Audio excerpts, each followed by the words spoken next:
ये है honey badger, यानी कि जंगल का गुंडा जो नाश्ते में बिच्छू खाता है और किंग कोबरा के जहर से नशा करता है। इस जानवर से शेर इतना डरता है कि इससे दूर रहने में ही अपनी भलाई समझता है। लेकिन आखिर हनी बैजर को सबसे निडर जानवर का दर्जा कैसे मिला? आइए इसके बारे में जानते हैं। हनी बैजर इतना निडर होता है कि शेर और हायना जैसे बड़े शिकारी जानवरों का भी सामना कर सकता है।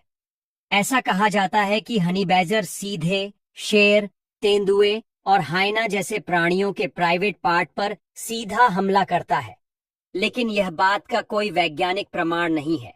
किंतु हनी बैजर इतना अक्लमंद होता है कि वह अपने नुकीले पंजे से सीधे शेर या चित्ते के चेहरे, गर्दन और अन्य कमजोर जगहों पर हमला करता है, जो उन्हें बहुत गंभीर नुकसान पहुंचाता है।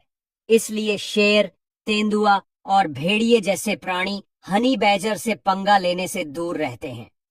हनी बैजर अपना दिमाग भी बहुत तेज चलाता है। आप उन्हें किसी भी पिंजरे में बंद कर दो, फिर भी वह बाहर निकलने का कोई न कोई रास्ता ढूंढ ही लेगा। यह छोटा सा हनी बैजर दुनिया के सबसे जहरीले सांप, ब्लैक मांबा या किंग कोबरा को भी मारकर बड़े मजे से खाता है।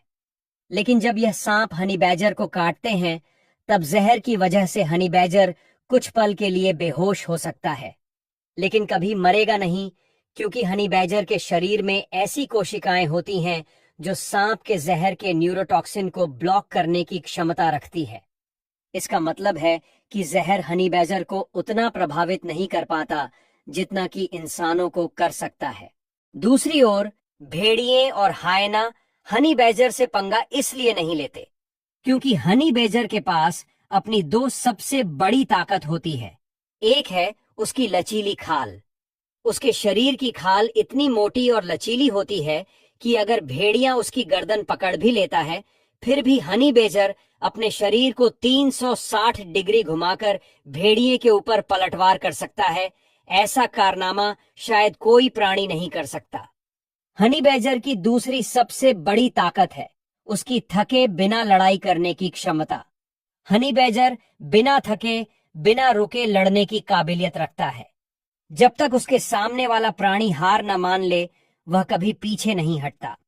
यही कारण है कि बड़े बड़े शिकारी जानवर भी उससे भिड़ने से कतराते हैं। हनी बैजर को शहद बेहद पसंद है। वे मधुमक्खियों के छत्तों को नष्ट करके शहद निकालते हैं, लेकिन जब मधुमक्खी का पूरा झुंड उस पर हमला करता है, तब हनी बैजर को हल्की असुविधा होती है, लेकिन उसकी मोटी लचीली खाल और घने बालों के चलते मधुमक्खी उन्हें कुछ नहीं कर पाती। टाइगर और तेंदुए की तरह हनी बैजर भी अकेला रहना ही पसंद करता है।